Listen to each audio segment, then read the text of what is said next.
అన్న, ప్రపంచంలో అనేక దేశాల్లో క్రైస్తవులు ఉన్నారు. వాళ్ళలో చాలా మంది ఆల్కహాల్ తీసుకుంటారు, సినిమాలు చూస్తారు, ఎన్నో పాపాలు చేస్తారు. వాళ్ళు ఏ రిస్ట్రిక్షన్స్ లేకుండా బ్రతుకుతుంటే మీరు మాత్రం ఇలా ఉండాలి అలా ఉండాలని చెప్తారు ఎందుకు? మీరు చెప్పినట్టు వాళ్ళు లేరు కదా, అంటే వాళ్ళు క్రిస్టియన్స్ కానట. మనం చిన్నప్పుడు ఒక పద్యం నేర్చుకున్నాం, గుర్తుందా? ఉప్పు కర్పూరం చూడడానికి ఒకేలా ఉంటాయి కానీ వాటి రుచులు వేరని. చూడ్డానికి ఒకేలా ఉన్నంత మాత్రాన రెండు ఒకటి కాదు కదా. అలాగే బైబిల్ పట్టుకున్నంత మాత్రాన, బాప్తిస్మం తీసుకున్నంత మాత్రాన, మందిరానికి వస్తున్నంత మాత్రాన ప్రతి వాడు క్రైస్తవుడైపోడు.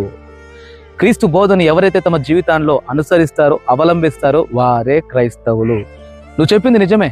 అనేకమైన ఇతరత్ర దేశాలలో వ్యసన వ్యాపకాల చేత బంధించబడిన నామకార్థ క్రైస్తవులు ఉన్నారు. ప్రభు పాదాల చేత తమ జీవితాన్ని ఒక కానుకగా సమర్పించినటువంటి మాదిరి చూపిన గొప్ప వ్యక్తులు ఉన్నారు. వారు మిషనరీలుగా ప్రభు కొరకు ప్రాణార్పణగా పోయబడ్డారు, హతసాక్షులుగా మారారు, అనేకుల చీకటి జీవితాలను వెలిగించారు. మరి వారిని ఎందుకు మనం మాదిరిగా తీసుకోకూడదు?